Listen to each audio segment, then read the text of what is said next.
दोस्तों, कर्म और भाग्य कभी कभी इसलिए साथ नहीं दे पाते क्योंकि राह में किसी और का रोड़ा आ जाता है। अधिक परिश्रम करने के बावजूद किसी भी प्रकार का कोई शुभ परिणाम या मनचाहा परिणाम नहीं निकल पाता। ऐसे में चार में से किसी एक तरह की बाधा हो सकती है।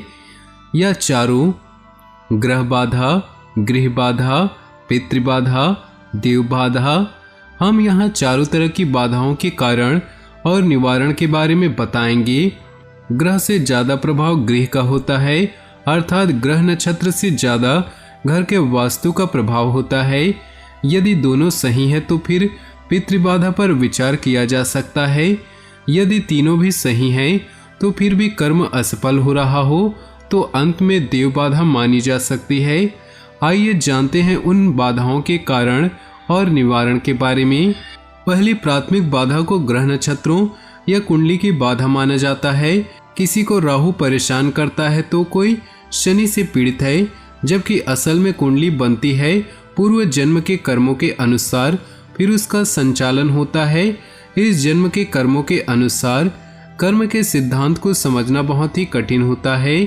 कोई ग्रह या नक्षत्र किसी व्यक्ति विशेष पर उतना प्रभाव नहीं डालता जितना कि वह स्थान विशेष पर डालता है। हालांकि व्यक्ति 27 में से जिस नक्षत्र में जन्म लेता है उसकी वैसी प्रकृति होती है। कोई व्यक्ति क्यों किसी विशेष और कोई क्यों किसी निम्नतम नक्षत्र में जन्म लेता है, इसका कारण है व्यक्ति के पूर्व जन्मों की गति। इसलिए नक्षत्रों का समाधान जरूरी है। इसके लिए आप किसी लाल किताब के विशेषज्ञ से मिलकर इस बाधा को दूर कर सकते हैं। इसका सिंपल सा उपाय यह भी है कि आप अपने शरीर और कर्म को पवित्र बनाकर रखें। पांचों इंद्रियां साफ सुथरी और पवित्र रखें। आहार और विहार के नियम समझें। ग्रहों का सबसे पहला प्रभाव शरीर और मन पर पड़ता है। अपना आहार, आचरण और चलन बदले। उचित भोजन का सेवन करें और भोजन के हिंदू नियमों को मानेंगे तो ग्रह बाधा से दूर रहेंगे। रिश्ते और ग्रह नक्षत्र। जिस तरह वास्तु अनुरूप घर ही उत्तम फलदायी होता है, उसी तरह योग या व्यायाम से शरीर का वास्तु भी सुधारे। शरीर को हमेशा सुगंधित और साफ सुथरा बनाए रखें। व्यवहार भी शरीर की प्रकृति है, उसे उत्तम बनाएं। अनुचित व्यवहार से दूर रहें। इसके अलावा एक छोटा सा स्टोन, नग या मणि आपके जीवन से ग्रह बाधा को दूर कर सकता है। इसका निर्णय कुंडली देखकर ही होता है। हालांकि पंच स्नान से भी यह बाधा दूर होती है और घर का वास्तु सुधारने से भी। वास्तु दोष। घर के स्थान और दिशा का जीवन पर सबसे ज्यादा असर होता है। यदि ग्रह नक्षत्र सही न भी हो तो भी यदि घर का वास्तु सही है तो सब कुछ सही होने लगता है। अक्सर यह देखने में आया है कि उत्तर, ईशान या पश्चिम एवं वायव्य दिशा का घर ही उचित और शुभ फल देने वाला होता है। घर के अंदर शौचालय, स्नानघर और किचन को उचित दिशा में ही बनाने चाहिए। निवारण। घर का वास्तु बिगड़ा हो तो प्रतिदिन कर्पूर जलाएं। जिस दिशा का वास्तु बिगड़ा हो वहां पर कपूर की एक डली रख दें। घर सदा साफ सुथरा रखें। घर के भीतर अनावश्यक वस्तुएं नहीं रखें। घर में ढेर सारी देवी देवताओं के चित्र या मूर्तियां न रखें। घर का ईशान कोण हमेशा खाली रखें या उसे जल का स्थान बनाएं। दरवाजे के ऊपर भगवान गणेश का चित्र और दाएं बाएं स्वास्तिक के साथ शुभ लाभ लिखा हो। घर में मधुर सुगंध और संगीत से वातावरण को अच्छा बनाएं। रात्रि में सोने से पहले घी में तर किया हुआ कपूर जला दें। पितृबाधा। यदि आपके ग्रह नक्षत्र भी सही हैं, घर का वास्तु भी सही है, तब भी किसी प्रकार का कोई आकस्मिक दुख या धन का अभाव बना रहता है तो फिर पितृबाधा का विचार करना चाहिए। पितृबाधा का मतलब क्या है? पितृबाधा का मतलब यह होता है कि आपके पूर्वज आपसे कुछ अपेक्षा रखते हैं। दूसरा यह कि आपके पूर्वजों के कर्म का आप भुगतान कर रहे हैं। तीसरा यह कि आपके किसी पूर्वज या कुल के किसी सदस्य का रोग आपको लगा है। चौथा कारण यह है कि कोई अदृश्य शक्ति आपको परेशान करती है। निवारण।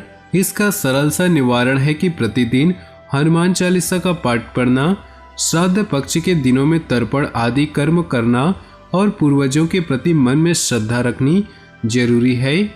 देव बाधा से बचना मुश्किल है। अधिकतर लोगों पर देव बाधा नहीं होती।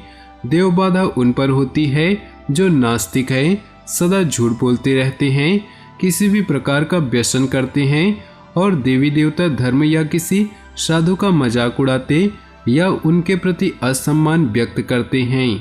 देवी या देवता आपके हर गुप्त कार्य या बातों को सुनने और देखने की क्षमता रखते हैं। छली, कपटी, कामी, दंभी और हिंसक व्यक्ति के संबंध में देवता अधिक जानकारी रखते हैं।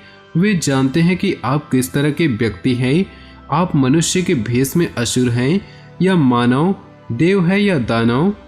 निवारण: देव बाधा से बचने का एकमात्र उपाय है कि सभी तरह का व्यसन छोड़कर सत्य वचन बोलना, सत्यवादी रहकर एकनिष्ठ बने, प्रतिदिन मंदिर जाकर हनुमान जी से क्षमा याचना करें, चतुर्थी, एकादशी, पूर्णिमा, अमावस्या के अलावा किसी त्योहार विशेष पर पवित्र बने रहने का संकल्प ले। गरीबी सता रही है, बुरी लत लग गई है, आपके काम अटके पड़े हैं, कोई भी काम नहीं बन रहा या बनते काम बिगड़ते जा रहे हैं, तो आप लाल किताब के 5 उपाय करके अपनी समस्या का समाधान कर सकते हैं। सबसे पहले तो अपने कर्म सुधारे और शनि, राहु और केतु के मंदे कार्य जैसे शराब पीना, ब्याज का धंधा करना, पराई महिला पर बुरी नजर डालना, गृह कलेश करना आदि 43 दिन तक गुड़ और गेहूं चने का दान दे और उसके बाद अगले 3 वर्षों तक गुड़ और गेहूं का रविवार को मंदिर में दान देते रहें। यदि शनि 7वें और चंद्र मंगल 3रे, 5वें या 7वें भाव में एकत्रित हों तो 43 दिन तक हलवे में दूध मिलाकर मंदिर में बांटे और अगले 3 वर्षों तक हर मंगलवार को मंदिर में हलवा बांटे। यदि 7वें भाव में शनि विराजमान है और चंद्रमा अकेले 3रे, 5वें या 7वें भाव में हो तो ऐसी अवस्था में चावल में दूध मिलाकर 43 दिन तक दान करें और इसके बाद अगले 3 वर्षों तक हर सोमवार को मंदिर में दान करें। प्रतिदिन हनुमान चालीसा पढ़े और मंगलवार एवं शनिवार को उनके मंदिर में जाकर चमेली के तेल का दीपक जलाएं और उन्हें सिंदूर अर्पित करें। 3 वर्ष तक यह क्रम जारी रहना चाहिए। दोस्तों, आज का ये खास वीडियो अगर आपको पसंद आया हो तो वीडियो को लाइक कर दे और नीचे दिए कमेंट बॉक्स में सच्चे श्रद्धा भाव से ओम नमः शिवाय जरूर लिखें। साथ ही वीडियो को अपने दोस्तों और परिवार के साथ व्हाट्सएप ग्रुप में शेयर करना बिल्कुल भी ना भूलें। आपका दिन शुभ हो, मंगलमय हो।